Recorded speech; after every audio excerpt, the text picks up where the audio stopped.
peristiwa yang terjadi sebelumnya, ya di zaman Nabi sebelumnya. Karena Ka'bah ini pernah juga ini dilakukan oleh orang-orang sebelum masa Rasulullah. Orang berkata Siti Aisyah, aku bertanya kepada Rasulullah, ya Rasulullah, kaifa yusaru di awalin wa akhirihim? Bagaimana kok bisa semuanya dibenarkan, semuanya oleh Allah majukan dengan dibenarkan ke dalam bumi, yang dari awalnya sampai akhirnya, dari yang paling tinggi jabatannya sampai yang paling rendah, dari yang paling di depan sampai yang paling belakang. Waktu ini suatu padahal ada di antara mereka, di antara pasukan itu orang-orang yang ini bahasa di sini aswaquhum, orang-orang pasarnya. Atau orang pasar itu orang-orang yang bukan merupakan petinggi, bukan sebagai pemimpin. Yang mereka ikut dalam pasukan itu karena terpaksa, karena merupakan tentara biasa, tidak mungkin menolak perintah komando atau komandannya, perintah dari pimpinannya. Banyak orang yang berperang seperti sekarang misalkan tentara-tentara Amerika yang menyerang pasukan NATO, menyerang di negara-negara Islam, di Afghanistan, di Irak, dan di negara-negara Islam yang lain, yang sebenarnya mereka tidak mau berperang, stres banget mereka ini. Makanya banyak bunuh diri di kalangan tentara-tentara Amerika karena stres. Mereka tidak mau berperang, tapi karena mereka terpaksa sebagai seorang militer, sebagai seorang tentara, tidak bisa menolak keinginan daripada komandan. Tapi ini suatu di antara mereka ada orang-orang pasarannya, orang-orang yang tidak memiliki kesanggupan untuk menolak perintah. Walaupun mereka itu, dan ada juga orang-orang yang bukan bagian dari mereka.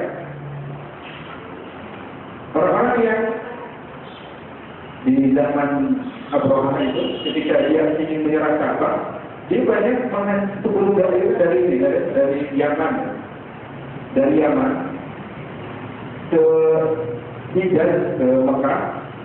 Di dalam perjalanan itu banyak berperang atau memerangi kabilah-kabilah yang ditemui di dalam perjalanan, dan setiap kabilah yang kalah itu orang-orangnya ditawan dan dijadikan sebagai bagian dari tentara Abraham di waktu Kaisan itu. Bukan bagian dari mereka, tapi mereka karena tertawan, mau nggak mau mereka harus ikut berperang dengan tentara Abraham sebagai penunjuk jalan, sebagai penyedia konsumsi, sebagai pemelihara senjata, dan seterusnya.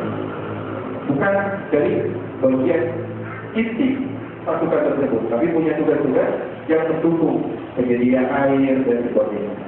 Ada juga perempuan-perempuan yang dipaksa untuk menyanyi, ya, menghibur tentara-tentara di tiap perkemahan. Ini buatan dari itu. Kalau berkata Rasulullah SAW, yuhtabu di awalin wa akhirihim, mereka dibenarkan seluruhnya, ya, dari awal sampai akhirnya. Summa yub'atsuna, tetapi nanti mereka akan dibangkitkan yaumul kiamat ala niyatihim, atas niat-niat mereka. Jadi ketika di dunia mereka dihancurkan semuanya, mereka dibenamkan semuanya ke dalam bumi, tidak tersisa satu pun, bahkan sampai kuda-kudanya, sampai seluruh gajah-gajahnya, bagian dari pasukan itu tidak ada yang tersisa sedikit pun, semua dihancurkan. Tetapi nanti dia mulia langsung mayu'asluna ala niyatihim, mereka akan dibangkitkan berdasarkan niatnya masing-masing. Kalau niatnya mereka merupakan betul-betul karena kebencian kepada Ka'bah, ingin menghancurkan Ka'bah, maka mereka akan dibangkitkan dengan membawa dosa itu. Kalau mereka karena terpaksa ikut dalam peperangan tersebut karena tidak bisa melepaskan diri dari komandannya, maka mereka pun akan dibangkitkan dengan tidak membawa dosa peperangan gitu. Bahkan orang-orang yang dipaksa, bahkan kalau misalnya mereka tidak melakukan penyerangan akan dibunuh oleh panglima mereka juga akan dibangkitkan dengan tidak membawa atas dosa penyerangan tersebut. Ini menunjukkan bisa jadi di sebuah komunitas yang zalim ada orang-orang yang mereka hadir di situ bukan karena keinginan sendiri, tapi karena keterpaksaan. Oleh karena itu menjadi satu peringatan kepada kita, ya.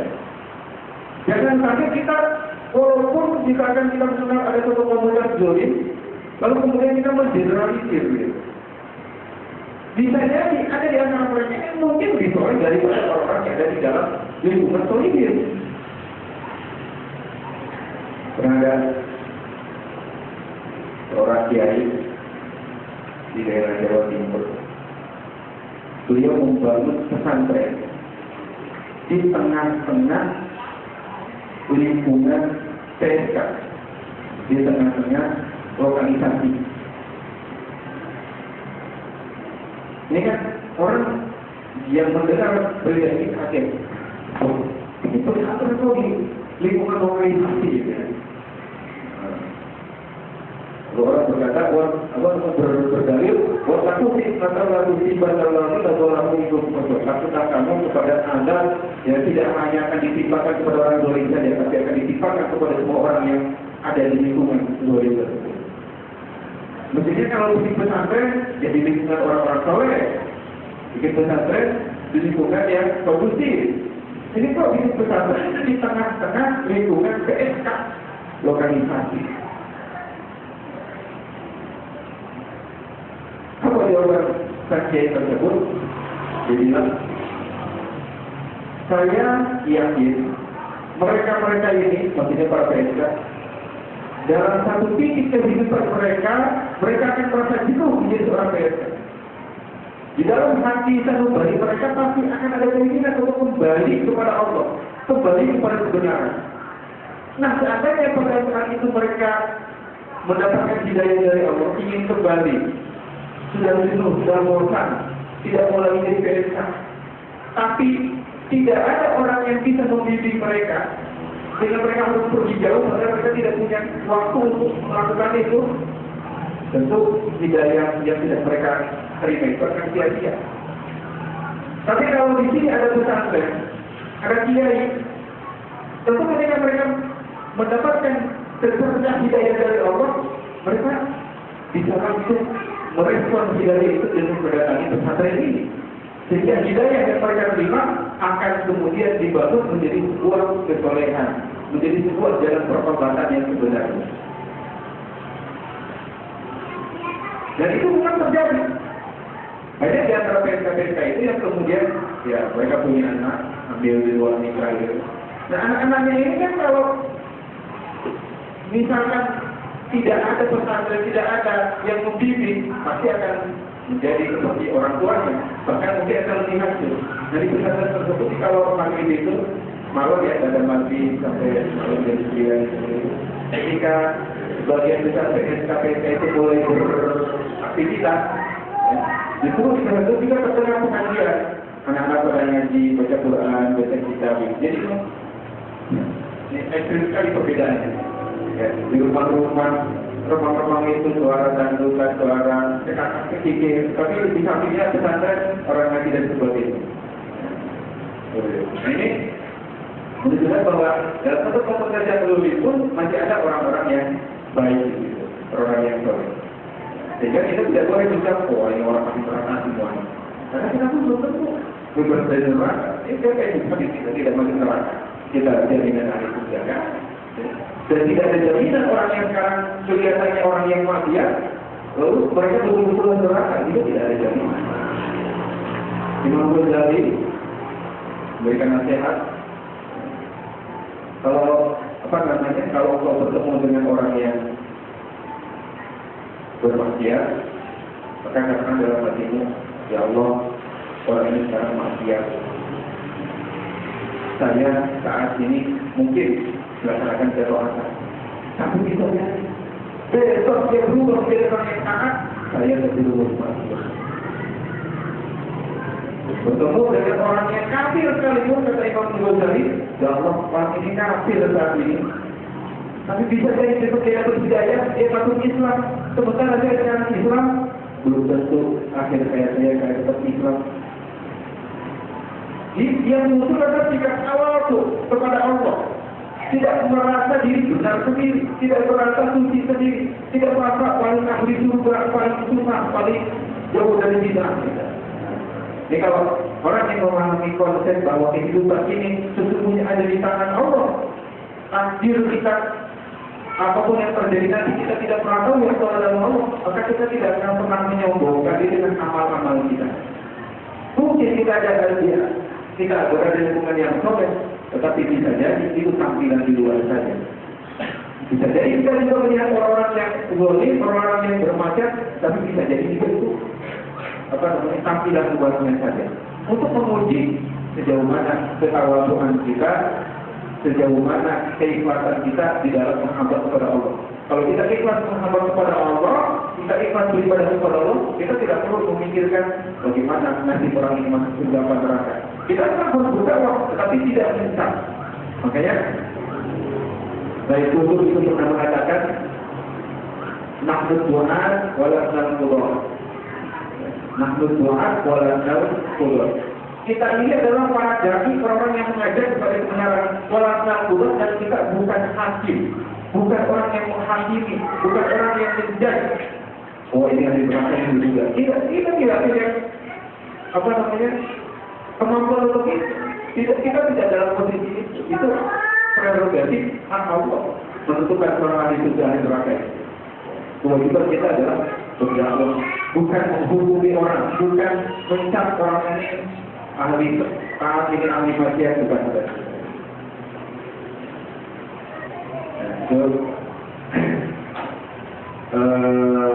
Ada lagi kita Imam Hasan Al-Basri. Beliau terkenal sebagai salah seorang ahli batin, ahli sufi dari kalangan tabi'in. Beliau melihat ketika berjalan-jalan di sebuah pinggir pantai,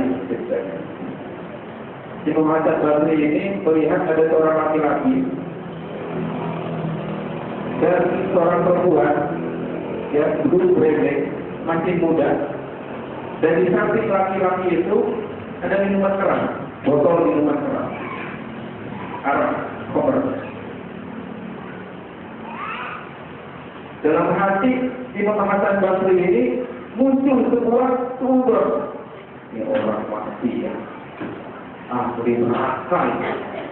Udah pacaran, berbuat zina, berdua, laki-laki perempuan berendeng-rendengan, minuman keras dimakan dalam hati Imam Hasan Basri. Nah, orang laki-laki itu yang bilang Basri kemudian mengambil botol minuman keras itu lalu semua ternyata isinya air putih. Lalu dia berkata, Imam, katanya, botol ini keluarnya minuman keras ya, tapi dalamnya air putih yang suci. Tapi engkau keluarnya kelihatan suci, tapi dalam hatimu ada minuman keras. Dalam hati yang kotor. Ini adik saya. Jadi ternyata orang ini level ketaatannya lebih tinggi dari Imam Hasan Basri tadi. Orang ini ngomong membaca pikiran jiwa ini Imam Hasan Basri, orang muda ini. Dan dia ada di situ. Dia menjadi ujian bagi Imam Hasan Basri, bagaimana dia mampu tetap ikhlas di dalam beramal, ikhlas di dalam memandang kehidupan ini semuanya karena Allah gitu. Bukan karena saya ini orang soleh, saya yang lain itu semuanya tidak layak untuk surga, saya. Ini kesombongan rohani, arogansi spiritual ya, amin. Jadi bisa saja kita berhadapan dengan orang-orang yang seolah-olah kelihatannya ahli maksiat, ahli kezaliman, tetapi sesungguhnya mereka adalah ujian yang Allah hadirkan kepada kita untuk mendidik kita supaya bagaimana kita memiliki sikap yang husnuzon. Dan husnuzon ini tidak bisa dilakukan kecuali orang terlebih dahulu memiliki sifat ikhlas. Ya, jadi niat itu sangat menentukan. Niat sangat menentukan. Bisa saja ya, orang hadir di lokalisasi di BSK, sesungguhnya niatnya bukan untuk berzina, tapi untuk berdakwah. Cuma orang melihatnya karena tidak tahu, orang BSK keluar orang masuk begini, itu mudorot. Padahal niat orang itu bukan untuk melakukan berzina, tapi itu berdakwah. Ada juga seorang kiai, dia bermimpi, usianya sudah hampir 50 tahun, 48 tahunan. Beliau bermimpi, jadi beliau ini 48 tahun tapi belum nikah. Belum nikah, dan belakangan merasakan gejolak dalam batinnya untuk memiliki seorang pendamping hidup. Tapi sepertinya sampai usia 48 tahun itu Allah belum memberikan kepada sang kiai ini seorang pendamping sesuai dengan harapannya. Ini orang pilih-pilih. Ya. Kita pilih-pilih bagus, tapi kalau terlalu pilih-pilih juga apa begini. Kiai ini 48 tahun belum juga punya istri. Tapi kemudian dia bermunajat kepada Allah, dia Allah. Dia meminta dengan sungguh-sungguh, ya Allah tunjukkan kemana saya harus menjadi seorang istri. Kemudian dia bermimpi, di dalam mimpi itu ditunjukkan sebuah tempat laki-laki lokalisasi, tempat pelacuran. Datang dalam tempat ini ada suara di dalam itu seperti itu. Bangun itu dia bingung. Loh, kenapa saya mimpi seperti itu? Ya? Saya minta jodoh, kita carikan istri, kita istri kepada Allah, tapi ditunjukkan malah tempat pelacuran. Dia bingung. Akhirnya dia bertanya kepada gurunya lagi. Jadi ada kiai ini punya guru juga, yang lebih kiai tentunya. Kiai ini bilang, ya, seperti itu sebenarnya. Kamu udah kamu sudah minta kepada Allah, memberikan jawaban, kenapa kamu malah takut? Akhirnya dengan perasaan terpaksa, masih bingung, laki-laki ini, maka kiai ini, akhirnya datang ke organisasi tersebut. Itu pun datangnya dia diam. Kenapa? Takut ketahuan jamaah, dia ini untuk lokalisasi, kan? Dia ngobrol dengan baik saya. Malam dia datang ke situ, duduk di warung, ya, orang remang-remang. Tiba-tiba datang seorang perempuan, bawa tas koper besar, masih muda, cantik, matanya sebab. Ditanya sama kiai ini, Dek, kenapa kamu kok kelihatannya sedih? Akhirnya si perempuan ini bercerita, saya ini diusir orang tua saya, karena saya dianggap anak yang tidak berbakti. Saya nggak tahu kemana lagi. Akhirnya saya melihat ada tempat ini, saya tidak punya pilihan lagi. Saya datang ke tempat ini. Akhirnya kata dia tersebut, bagaimana kalau kamu ikut saya kemana? Bukan. Akhirnya yang singkat cerita, kemudian perempuan ini hanya dinikahi oleh kiai. Jadi awalnya dia kan sudah mulia sebuah pelajaran. Ternyata memang justru tempat itu Allah menghadirkan seorang calon istri yang sedang kebingungan. Dia bukan hanya menikahi perempuan tadi, tapi juga menyelamatkan hidupnya. Yang tadinya perempuan ini hampir terjerumus ke dalam kemaksiatan, ke dalam perzinahan, menjadi seorang pelacur. Namun dengan bertemu dengan kiai tersebut, dia bisa diselamatkan kehidupannya. Jadi ada hal-hal yang kita tidak bisa mencap dalam komunitas zolim orang ini semua dari tidak bisa. Ada mungkin mereka dia di situ ya karena terpaksa, karena tidak punya pilihan lagi. Banyak ya orang-orang para pelacur, para PSK yang sebenarnya mereka menjalani kehidupan seperti itu bukan karena pilihan keinginan sendiri mereka, tetapi karena mereka terpaksa karena tidak ada pilihan lagi. Nah, cuman ketika sudah berlama-lama ya, sudah lama dalam kondisi kemaksiatan itu, hatinya sudah banyak ternoda, memang kemudian menjadi agak sulit untuk diajak kembali kepada Allah. Namun bukan tidak mungkin ketika datang cahaya hidayah kepada mereka, mereka akan mendapatkan jalan untuk kembali kepada Allah dengan mudah. Akan bisa jadi lebih mudah daripada orang-orang yang lama bersujud kepada Allah, lama beribadah kepada Allah, tapi tidak juga menemukan hidayah untuk betul-betul sampai kepada Allah. Ada orang-orang yang mereka berkelima maksiat, tapi Allah berikan jalan yang jauh lebih mudah daripada orang-orang yang taat kepada Allah untuk bisa sampai kepada makom yang tinggi di sisi Allah. Kenapa bisa begitu? Karena bisa jadi orang yang taat ketaatannya didasarkan kepada kesombongan, rasa ujub, rasa bangga diri atas ketaatan mereka, sehingga itu menghindar mereka dari Allah. Sementara ada orang tergelimas kemaksiatan, mereka selamat dalam masa itu terus-menerus ingat kepada Allah, mereka terus-menerus merasakan dirinya kotor, penuh dengan dosa. Nah, perasaan berdosa pada saat maksiat dan perasaan hina pada saat melakukan kemaksiatan lebih baik daripada perasaan sombong saat orang melakukan ibadah, saat orang dalam ketaatan.